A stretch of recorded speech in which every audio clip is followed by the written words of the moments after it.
Hello বন্ধুরা, market যারা closely follow করেন তাদের হয়তো আজকের যে নিফটির মুভ সেটা কিন্তু খুব একটা সুবিধাজনক মনে হয়নি। তার কারণ কি, আমি যদি ওয়ান ডে চার্টে আসি দেখতেই পাচ্ছেন যে আজকে যে ওপেনিং হয়েছে সেটা কিন্তু 200 ডেজ ইএমএ বা পিভট এগুলোর মোটামুটি ওপরেই ছিল। তো সেখান থেকে একটা দারুণ মুভমেন্ট দেয়। ধরুন এই 22,500 প্রায় 550 থেকে এখানে গিয়েছে 22,676 জাস্ট আজকেই কিন্তু। তো তারপরে যে উইকনেসটা এসেছে এরকম একটা হাই টাচ করার পরে 22,675, তারপরে উইকনেসটা কিন্তু কন্টিনিউ করেছে। এখানে কিছুটা সাপোর্ট নিয়ে ফেরার চেষ্টা হয়েছে। এই যে গ্রিন ক্যান্ডেল, মানে বুঝে নিতে হবে যে এখানে কিন্তু অনেকেই বাই অর্ডার লাগায়, আর এই গ্রিন ক্যান্ডেল থেকে দেখুন আবার ধাড়াধাড় গতিতে কিন্তু মার্কেট নিচের দিকে এসেছে এবং লো বানিয়েছে এরকম একটা জায়গায় যেটা হচ্ছে 22,400-র কাছাকাছি। তো এখান থেকে প্রথমেই যেটা শিখতে পারলেন সেটা হচ্ছে এই ধরনের যে সাপোর্ট বা রেজিস্ট্যান্স এগুলো কিন্তু 100% কিছু কাজ করে না, কোনো টেকনিক্যালি অ্যাকচুয়ালি 100% কাজ করে না। আর সে কারণেই কিন্তু মার্কেটে অনেককে ফাঁসতে হয়। যারা শর্ট টার্ম ট্রেডার, আমরা যেহেতু শর্ট টার্ম ট্রেড করি না, সুতরাং এই পার্টটা আমাদের কাছে ইম্পর্টেন্ট নয়। তবে আজকের যে মুভমেন্ট সেটা কিন্তু মার্কেটে একটা উইকনেস দেখিয়েছে। ফর এক্সাম্পল, এখানে অবশ্যই যে ক্লোজিং দিয়েছে সেটা 200 ডেজ ইএমএ এবং পিভট এই দুটোর তো অবশ্যই নিচে। তবে যেটা একদম হালকা কিছুটা পজিটিভ সংকেত সেটা হচ্ছে এই ডবল বটম টাইপের কিছু একটা এই 22,450-এর কাছাকাছি নেওয়ার চেষ্টা করেছে। ফর এক্সাম্পল, এই জায়গায় একটা ডবল মানে বটম বানিয়েছে, তারপরে কিন্তু এখানে আবার একটা বটম বানিয়েছে। তবে যেহেতু এটা একেবারে লাস্ট 1 আওয়ারে হয়েছে সেই জন্য এর উপরে আমি হয়তো খুব একটা ভরসা করছি না। তবে যদি মার্কেটে স্ট্রেংথ ফিরিয়ে আনতে হয় তাহলে কিন্তু নিফটিকে ব্যাক করে যেতে হবে। ধরুন এরকম একটা জায়গার ওপরে 22,550 এরকম একটা জায়গার উপরে কিন্তু গিয়ে ক্লোজিং দিতে হবে। এছাড়া যদি আপনি জাস্ট টেকনিক্যালি বলতে চান তাহলে কিন্তু মার্কেট এই মুহূর্তে নেগেটিভ সেন্টিমেন্ট দেখাচ্ছে। এখানে যে ইন্ডেক্সগুলো আমার লাগানো থাকে প্রত্যেকটাই দেখুন আজকে নেগেটিভ, এক্সেপ্ট দিস এফএমসিজি আর হচ্ছে মেটাল। তো এ ধরনের একটা সেল অফ আজকে এসেছে। সেই সেল অফের পেছনে কারণ কি, আপনি যদি মনে করেন যে এফআইআর হেভি সেলিং, সেটা কিন্তু না। আজকে এফআইআই খুব একটা সেলিং করেনি, দেখতে পাচ্ছেন অনলি -485 ক্রোর, এখানে +263 ক্রোর। যাই হোক, এখানে কিন্তু কোনো হেভি সেলিং দেখা যাচ্ছে না। তো তা সত্ত্বেও কিন্তু এতগুলো ইন্ডেক্স ভালো রকমই পড়েছে। ফর এক্সাম্পল পিএসইউ ব্যাংক দেখুন সব থেকে বেশি পড়েছে 1.67% মতো।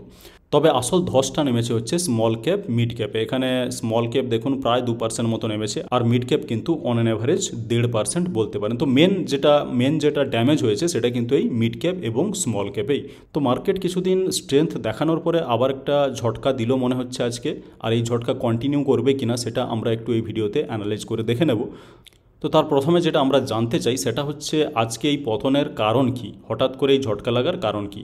একটা কারণ তো সবসময় আছে, লোকে বলছে যে মার্কেট ওভারভ্যালুড, সেটা হয়তো ওভারভ্যালুড নয়, হয়তো ঠিকঠাক ভ্যালুয়েশনের জায়গায় চলে এসছে। ফর এক্সাম্পল, আমি যদি লার্জ ক্যাপের কথা বলি, হয়তো মিড ক্যাপের ক্ষেত্রে কিছুটা ভ্যালুয়েশন হাই আছে, আর স্মল ক্যাপের ক্ষেত্রে আমার পার্সোনালি যেটা মনে হয়, আমি এই ভিডিওতেও দেখাবো কেন বলছি, আমার পার্সোনালি যেটা মনে হয় যে স্মল ক্যাপ কিন্তু ওভারভ্যালুড এখন নয়, আন্ডার ভ্যালুডও নয়, তবে ওভারভ্যালুড কিন্তু নয়, ঠিকঠাক ভ্যালুয়েশনে এসেই পৌঁছে গেছে। তো ভিডিওতে এগোনোর আগে যদি এ ধরনের ভিডিও আরও দেখতে চান তাহলে ভিডিওটিকে লাইক করে দিন আর চ্যানেলটিকে সাবস্ক্রাইব করে রেখে দিন, যাতে করে আমাদের কোনো ভিডিওই আপনার মিস না হয়ে যায়। তো আজকে যে ফল এসেছে তার পেছনে কারণ হিসেবে আমি প্রথমে যেটা দেখাতে চাই সেটা হচ্ছে এশিয়ান মার্কেট কিন্তু আজকে খুব একটা স্ট্রং ছিল না। ফর এক্সাম্পল নিকি দেখুন আজকে 0.38%, হয়তো গ্রিনে ক্লোজ হয়েছে সেটা ঠিক, কিন্তু সে ধরনের কোনো স্ট্রেংথ ছিল না এবং আর্লি মর্নিংয়ে দেখুন একটা কিন্তু ব্রেকডাউন এসেছিল। বাকি যদি হ্যাংসেং দেখেন তাহলে কিন্তু ছবিটা একেবারে উল্টো, -1.85% হ্যাংসেং হচ্ছে ডাউন। এরপরে যদি দেখেন কসপি হচ্ছে 0.27, সামান্য পরিমাণ মোটামুটি আপ ট্রেন্ডেই আছে। সাংহাই কম্পোজিট আজকে কিন্তু 0.19% ডাউন। তো এটাকে মোটামুটি নিউট্রাল বলতে পারেন। আরও বেশি ডাউন ছিল ডিউরিং দ্য লাঞ্চ, এটা হচ্ছে লাঞ্চ ব্রেক। তো তারপরে কিন্তু মার্কেট কিছুটা হলেও ওদের রিকভারি করে এসেছে। তো ওভারঅল দেখতে গেলে কিন্তু এশিয়ান মার্কেটে খুব স্ট্রং ছিল সেটা কিন্তু নয়। তবে মেন কারণ এটা নয়, মেন কারণ যেটা আমি বুঝছি সেটা হচ্ছে ইউএসএতে রিসেশনের একটা ফিয়ার চলছে। তার কারণ কি, তার কারণ বুঝতেই পারছেন, আমি এর আগের ভিডিওতেও আলোচনা করেছি যে ডোনাল্ড ট্রাম্পের ট্যারিফ ওয়ার।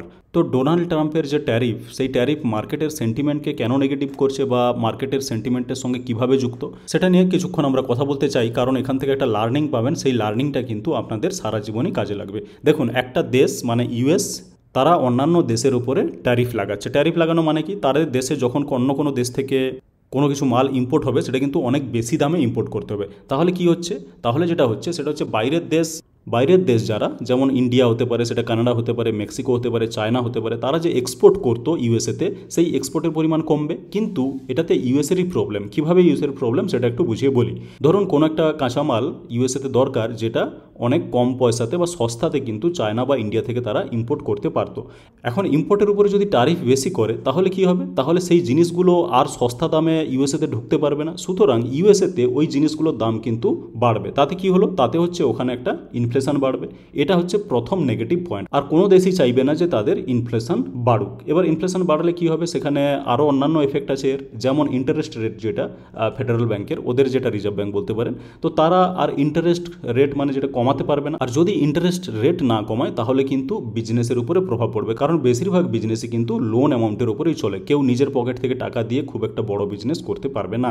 এবার ধরুন ইউএস কোনো দেশের উপরে ট্যারিফ বসালো, তাহলে কি হয়? সেই দেশ আবার রেসিপ্রোকাল ট্যারিফ বসায়। মানে কি? ওরা বেশি নিচ্ছে, তাহলে আমরা বেশি নেব। তখন কি হয়? ইউএস যে প্রোডাক্টটা ওই দেশে এক্সপোর্ট করতো, সেই এক্সপোর্ট কিন্তু কমে যাবে। সুতরাং ওখানকার বিজনেস কিন্তু, মানে ইউএসের বিজনেস কিন্তু আবারও মার খাবে। এর আরও অনেক কিছু দিক আছে। ফর এক্সাম্পল, এবার যখনই কোনো প্রোডাক্টের উপরে ট্যারিফ লাগানো হবে, হাই ট্যারিফ, তখন ওই প্রোডাক্টের দাম ইউএসএতে বেড়ে যাবে। আর ইউএসএতে বাড়ার ফলে যে কোনো প্রোডাক্টের দাম, সেই প্রোডাক্টের কনজামশন কমবে। আর এরকম যদি অনেক প্রোডাক্টের উপরে ট্যারিফ বেড়ে যায় তাহলে ওভারঅল যে কনজামশন সেটা কম হবে। আর সে কারণে সেটার কিন্তু একটা নেগেটিভ প্রভাব জিডিপির ওপরে পড়বে।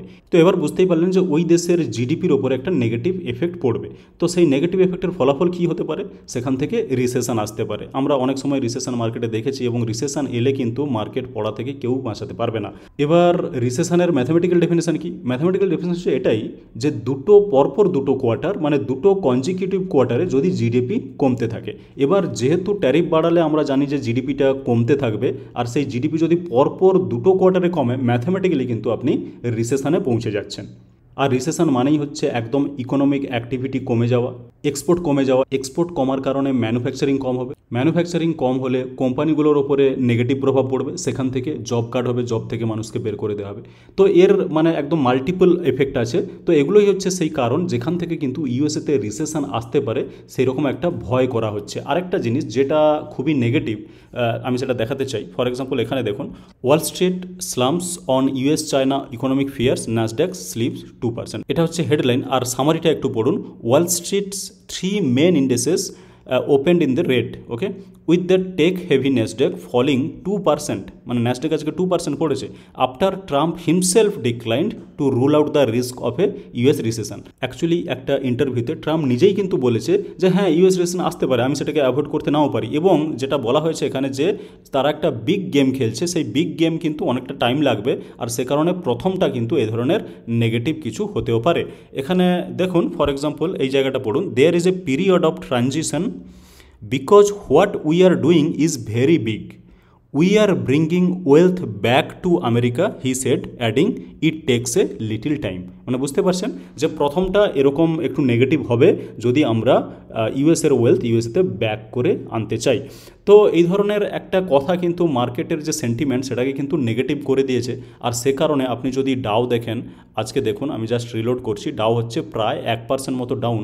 আর আজকে ন্যাসড্যাক হচ্ছে 2.5% কাছাকাছি, 2.3% ডাউন, 3.26% ডাউন। বুঝতেই পারছেন। তো এই ধরনের কমেন্ট আসার পরে কিন্তু ইউএসের যে সেন্টিমেন্ট সেটা নেগেটিভ হয়েছে। আর ইউএসের যে সেন্টিমেন্ট নেগেটিভ হয়েছে তার একটা ইফেক্ট কিন্তু আজকে ভারতীয় মার্কেটে পরিষ্কার দেখা গেছে। এবার যদি আমরা একটু স্মল ক্যাপ এবং মিড ক্যাপ নিয়ে বলতে চাই, স্মল ক্যাপে হেভি সেলিং, মিড ক্যাপে একটু কম, মানে 1.5% মতো। সেটা স্বাভাবিক অনেক সময়, কারণ স্মল ক্যাপ হচ্ছে একটু বেশি ভোলাটাইল হয়, ওটা পড়ার সময়ও বেশি পড়বে, আবার যখন ওপরে উঠতে থাকবে তখনও কিন্তু স্মল ক্যাপ একটু বেশি স্পিড নেই ওপরে ওঠে। তো আমি প্রথমে যেটা দেখে নিতে চাইছি এখানে, যে ভ্যালুয়েশনের ব্যাপারটা, যে মিড ক্যাপ কি অ্যাকচুয়ালি ঠিকঠাক ভ্যালুয়েশনে আছে। ফর এক্সাম্পল, আমি যদি মিড ক্যাপ 100 দিই, নিফটি মিড ক্যাপ 100, তো এখানে যেটা পি দেখানো হচ্ছে সেটা হচ্ছে 33.4। তো এর সঙ্গে আমরা একটু 10 ইয়ার যে অ্যাভারেজ সেটা কম্পেয়ার করে নিতে চাই। 10 ইয়ার অ্যাভারেজ কোন জায়গায় আছে বুঝতে পারছেন, এটা প্রাইস চার্ট, এটা পি চার্ট নয়। আমি যদি পি চার্টে যেতে চাই তাহলে মিডিয়ান যেটা 10 ইয়ার্স আমি দিয়েছি, 10 ইয়ার্সের মিডিয়ান পি যেটা সেটা হচ্ছে 30, আর এখন যেখানে আছে হচ্ছে 33। সুতরাং আপনি যদি পি ক্যালকুলেশন করেও দেখেন তাহলে কিন্তু এই নিফটি মিড ক্যাপ 100 এর পি রেশিওটা একটু ওপরেই আছে মিডিয়ানের থেকে। এই যে ডটের যেটা লাইন সেটা হচ্ছে মিডিয়ান। সুতরাং মার্কেটের এই যে রিসেন্ট ফল, এরপরে যে মিড ক্যাপ নিচে এসে ঠিকঠাক ভ্যালুয়েশনে চলে এসেছে সেটাও কিন্তু না, এখনও কিছুটা ওপরেই আছে 10 ইয়ার পির অ্যাভারেজ থেকে। এবার যদি আপনি স্মল ক্যাপ 100 দেখতে চান, নিফটি স্মল ক্যাপ 100, তো এখানে পি যেটা সেটা হচ্ছে 26.6, ঠিক আছে। আমরা আবারও কম্পেয়ার করে দেখতে চাই, এটা 1 ইয়ারের প্রাইস চার্ট, আমরা যেতে চাই মিনিমাম 10 ইয়ার্স, আর 10 ইয়ার্সের পরে যেতে চাই পি রেশিওতে। তো পি রেশিও এখানে যেটা দেখতে পাচ্ছেন একটু সুইটেবল, যে মিডিয়ান ইন্ডেক্স যেটা পি 10 বছরের সেটা হচ্ছে 32, আর এখন যেটা আছে সেটা হচ্ছে 26। সুতরাং ক্লিয়ারলি বোঝা যাচ্ছে, বা তাছাড়া এখানেই দেখুন ডটের লাইনের নিচেই কিন্তু, বেশ খানিকটা নিচেই কিন্তু আছে নিফটি স্মল ক্যাপ 100-এর পি। তো সে কারণে স্মল ক্যাপ 100 হয়তো এই মুহূর্তে ওভার ভ্যালুয়েশনে নেই, সেটা কিন্তু ঠিক। দেখুন কিছু কিছু ইন্ডিভিজুয়াল যে মিড ক্যাপ বা স্মল ক্যাপ স্টক, সেগুলো কিন্তু ওভার ভ্যালুড এখনও থাকতে পারে, সেটা কখনো বলা সম্ভব নয়। কিন্তু ওভারঅল যদি আপনি ইন্ডেক্সের দিকে তাকান, তাহলে কিন্তু ইন্ডেক্স মোটামুটিভাবে ঠিকঠাক পজিশনে আছে বলে মনে হচ্ছে। আর মিড ক্যাপের থেকেও আমি যেটা দেখতে পাচ্ছি, এবং সেটা আমার পার্সোনাল মন্তব্য, যে স্মল ক্যাপ হয়তো আরেকটু বেটার পজিশনে আছে। তবে একটা জিনিস মাথায় রাখতে হবে, যে কোনো পি সেটা তার মিডিয়ান পি বা 10 ইয়ার মিডিয়ান পি এর নিচে চলে গেছে মানে এই নয় যে সেটা একেবারে সস্তা হয়ে গেছে, বা কোনোটা যদি ঠিকঠাক ভ্যালুয়েশনে থাকেও তার মানে এই নয় যে সেখান থেকে ওপরে আসতে হবে। তার কারণ ঠিকঠাক ভ্যালুয়েশন থেকে কোনো ইন্ডেক্স বা কোনো স্টক সস্তা হতেই পারে, আবার সস্তা থাকলেও অনেক সময় মার্কেটে আরও সস্তা হতে পারে, এবং এটাই হচ্ছে মার্কেটের প্রধান নিয়ম। এবার এদের সঙ্গে যদি আপনি কম্পেয়ার করে একটু দেখতে চান, ফর এক্সাম্পল নিফটি 50-র স্টকগুলো, তো নিফটি 50 চলে এসেছে, এই নিফটি 50-র আমরা একটু পি রেশিওটা কম্পেয়ার করতে চাই। নিফটি 50 দেখতে পাচ্ছেন যে পি রেশিও এখন যেটা কারেন্টলি 20 পিতে আছে, তো সেই 20 পি কম্পেয়ার করলে কেমন দাঁড়াচ্ছে সেটা আমরা দেখতে চাই। পি রেশিওর যেটা আমরা হিস্ট্রি দেখতে চাই 10 ইয়ার, এখানে মিডিয়ান দেখুন, মিডিয়ান হচ্ছে 23.5, সেখানের তুলনায় আপনি যদি এখানে নিফটি 50-র পি কারেন্ট পি দেখেন সেটা হচ্ছে 20। তো অবশ্যই 20 যেটা পি সেটা কিন্তু নিচের দিকেই আছে। তো প্রবলেম যেটা সেটা হচ্ছে মার্কেটের যেহেতু সেন্টিমেন্টটাই নেগেটিভ, সে কারণে মিড ক্যাপ স্মল ক্যাপগুলো একটু তাড়াতাড়ি নিচের দিকে আসছে। আর মিড ক্যাপ স্মল ক্যাপের চার্ট যদি আমরা একটু টেকনিক্যালি দেখে নিতে চাই, ফর এক্সাম্পল এটা আমি দেখছি স্মল ক্যাপ 100, এখানে দেখুন নিফটি স্মল ক্যাপ 100, তো যে জায়গায় আজকে ক্লোজিং দিয়েছে সেটা কিন্তু ভয়াবহ একটা ক্লোজিং। ফর এক্সাম্পল আমি আপনাকে ট্রেন্ড একটা দেখাই, ট্রেন্ড এখানে দেখতে পাচ্ছেন যে একদম একটা স্ট্রেট লাইন, মানে এই যে পিভটটা এখানে তৈরি হয়েছে এর উইথটা দেখুন, এই উইথ যেটা মানে চওড়া যেটা, সেটা কিন্তু একদম মানে নিউট্রাল, জিরো, ঠিক আছে, কোনো চওড়াই নেই এর, একটা জাস্ট স্ট্রেট লাইনের মতো। আর তারপর থেকেই কিন্তু ফলটা এসেছিল। ফল কিভাবে এসেছিল দেখুন, প্রত্যেকটা দিন কিন্তু যে ক্লোজিংটা হয়েছে সেগুলো কিন্তু এই যে পিভট লাইন তার অনেকখানি নিচে। তো প্রথম পিভটের ওপরে কোথায় ক্লোজিং দেয় সেটা হচ্ছে এই দিনটা, নিচে দেখতে পাচ্ছেন 4 মার্চ। তো তার ওপরে ক্লোজিং দেওয়ার জন্য সেই ওপরের যে আপ ট্রেন্ড, সেই আপ ট্রেন্ড কিন্তু কন্টিনিউ হয়েছে। প্রত্যেকটা জায়গায় ক্লোজিং দেখুন পিভটের ওপরে, পিভটের ওপরে, পিভটের ওপরে, ঠিক আছে। আজকে এসে আবারও একটা ওই ধরনের স্ট্রেট লাইন বানিয়েছে, আর 200 ডেজ ইএমএ যেটা সেটাও কিন্তু ব্রেক করে নিচে এসে ক্লোজিং দিয়েছে। আর এ ধরনের যে স্ট্রেট লাইন পিভটের একদম যে উইথ জিরো, সেটা আবার আগে কোথায় তৈরি হয়েছিল, সেটা যেটা আমরা এখনই দেখলাম এই জায়গাতে, ঠিক আছে। তো চওড়া যখন কম হয়ে আসছে সেখানে অনেক সময় কি হয়, একটা রিভার্সালের সংকেত দেখা যায়। তো এরকম টেকনিক্যাল কিন্তু অনেক ধরনের মানে নিয়ম আছে, টেকনিক্যাল কোনোটাই 100% কারেক্ট নয়, সে কারণে টেকনিক্যালকে খুব সিরিয়াসলি নেওয়া যাবে না। তবে এখানে পরিষ্কার দেখতে পাচ্ছেন প্যাটার্নটা, যেটা আমি বলতে চাইছি। তো এইরকম একটা প্যাটার্ন কিন্তু এর আগেও তৈরি হয়েছিল এই জায়গাতে। এটা আমরা স্মল ক্যাপ দেখলাম। এরপরে যদি আমরা একটু মিড ক্যাপ 100 দেখে নিতে চাই, এটা হচ্ছে মিড ক্যাপ 100। এই জায়গাতেও দেখুন এই যে আপ ট্রেন্ড যেটা পিভটের ওপরে ওপরে ক্লোজিং দিয়েছিল, সেটা আজকেই প্রথমবার, বুঝতেই পারছেন বেশ কয়েকদিন পরে আজকে প্রথমবার কিন্তু পিভটের নিচে এসে ক্লোজিং দিয়েছে। হয়তো এখানে সেরকম পিভটের যে রেঞ্জ সেটা অতটা ন্যারো নয়, তবে মিড ক্যাপ 100 কিন্তু অনেকটা নিচে এসে ক্লোজিং দিয়েছে। এই যে ব্যাপারগুলো, এই ব্যাপারগুলো কিন্তু খুবই টেকনিক্যালি নেগেটিভ। তো সে কারণে হয়তো আগামী দিনে মিড ক্যাপ স্মল ক্যাপ আবারও ঝটকা দিতে পারে, তার জন্য কিন্তু আপনাকে প্রস্তুত থাকতে হবে। আর সে কারণে আমি বলবো যে এ ধরনের আনসার্টেন সময়ে আমার যেটা পার্সোনাল মত সেটা হচ্ছে মিড ক্যাপ স্মল ক্যাপ, যেটা হয়তো আগামী দিনে ঝটকা দিতে পারে, সে কারণে মিড ক্যাপ স্মল ক্যাপ ছেড়ে আমার যেটা মনে হয় যে নিফটি 50 স্টক বা লার্জ ক্যাপ ভালো যেগুলো ফান্ডামেন্টালি, সেগুলোতেই ফোকাস করাটা হয়তো বেটার হবে।